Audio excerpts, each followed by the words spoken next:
Good morning, everyone, and welcome back to my channel.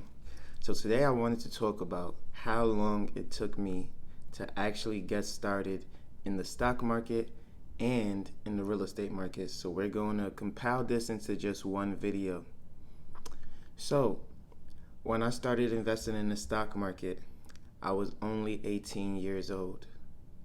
You see, because I didn't grow up in the best of circumstances, I did not grow up rich by any stretch of the imagination. When I finally got my first job, I was 18. If we were starting all over today, I would potentially be able to be 17 or 16 and have my first job in the state that I'm in now. But in New York, it was a lot more difficult in order to do that. With that being said, at 18, because I understood that it was hard, I never really had money. And then the little summer jobs that the schools were able to give me throughout the years, which I only had two during high school, I would lose that money over time. The last time I had $2,000, I was in 10th grade, and the first 1800 went by so quick. And so that last 200, I stretched that last 200 for 3 months. Just buying dollar fries after school, right before football practice, going to get that little junior bacon burger for $1 after football games, things like that, so I can socialize with my teammates. Now, now that I had a real job, I was working at Domino's as the delivery boy on a bike in all types of weather conditions. I was able to save money while in college, while on a football scholarship, so I was going to college for free. At that point in time, I would wake up at 3 a.m. in the morning, be on the train, and be in Manhattan by 5 a.m. I would practice until 7. I would have to be in class by 9, and then I would stay in school until about 5, and then I would have to get on a train to Brooklyn, and then I would be working by 6:30 until about 12 midnight. So you can tell by the time I got home, it was probably 12:30, 12:40. I would take a shower, it was 1 o'clock, and then I would sleep until 3, and then I would go back and do it all over again until the weekend. I would be able to get some rest on the weekends, but of course I would work Saturday, and I think I might have had Sundays off. So I was 18, sleeping 2 hours a day. But the biggest and most crucial part was I didn't really have time to be spending money, nor did I really have anything to spend money on. So the one thing that I bought was a cell phone. Um, and I bought a cell phone because when I actually got the job, the call kept dropping on the district manager of the location.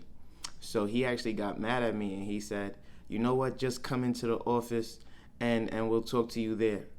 Because I was in class at the time when I picked up the phone, and it was this small track phone and it kept dropping the call. And I was so happy that at least they didn't just say, "You know what, he keeps hanging up on me," but they understood that the call kept dropping and disconnecting, so they just told me to meet them at this location. And they didn't care whether I showed up or not.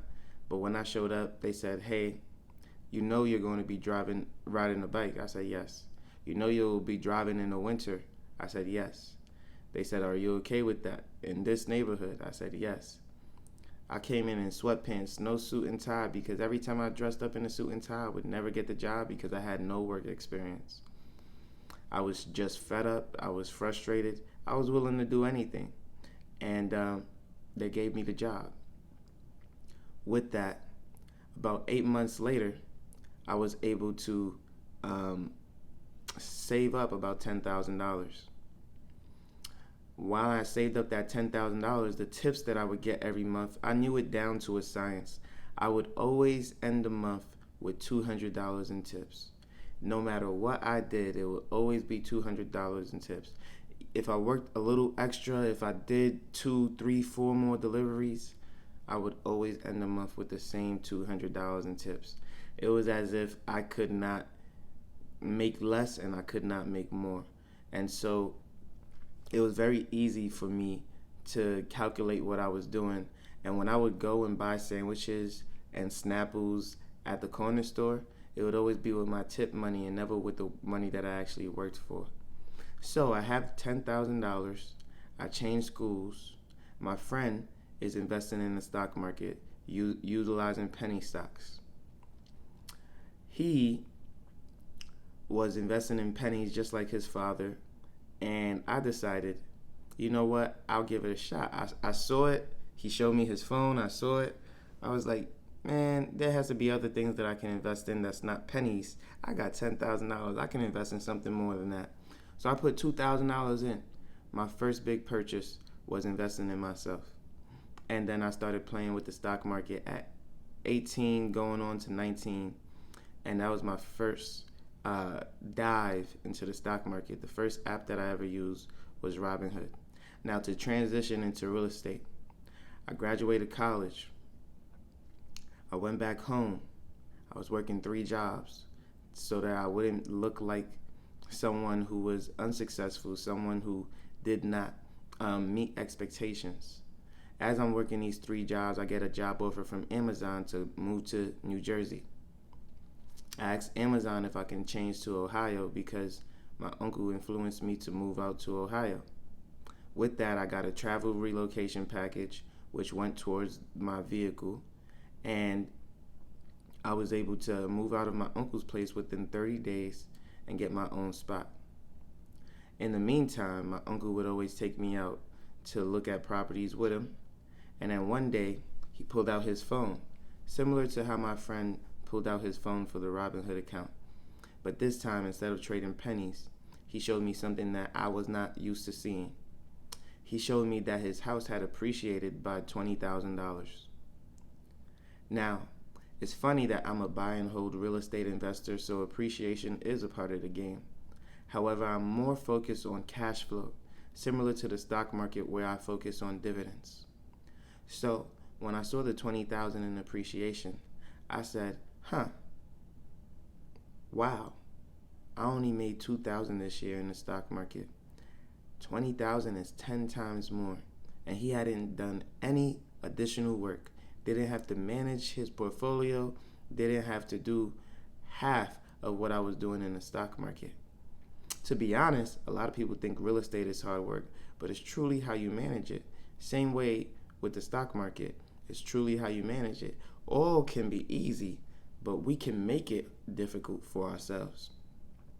And so with that being said, I was just driving with him one day and we saw this open house. We went into this open house and I found my agent there. All we did was talk stocks that whole time. And my agent was just so nice, calm, cool, collected. Didn't really bother me to speak on real estate as we walked through this property. He knew he wasn't selling me on this property. But I think one thing he noticed is that this kid is smart. This kid has money because he's investing in something. He shouldn't have bad debt and bad credit the way that he's talking and communicating. Maybe one day we'll work on a deal and we'll be on good terms. So he fostered that relationship. He didn't have to text me or hit me up. One day I just randomly called him and said, hey, I'm at this property. I would like to see it. And he showed up. And then from there, we visited about 20, 30, 40 properties before finally he actually knew my name and we actually signed a deal. After I left the Army, came back, we actually bought another property. And that's how my real estate journey began. And we're really, really good friends now, good acquaintances. And, it all starts with just showing that phone and getting started. But the reason I bring that up is because today people are wondering, how long did it take me to get started in real estate and in the stock market? Well, in the stock market, essentially I had to build that cash flow before I started investing at all. But I hadn't knew about the stock market prior. So I would say it only took me one day to start investing in the stock market. But if I'm being totally honest, if I had not saved as much money as I had, I probably wouldn't have invested for a while, and I would have at least wanted 5,000 saved before I even invested $1,000.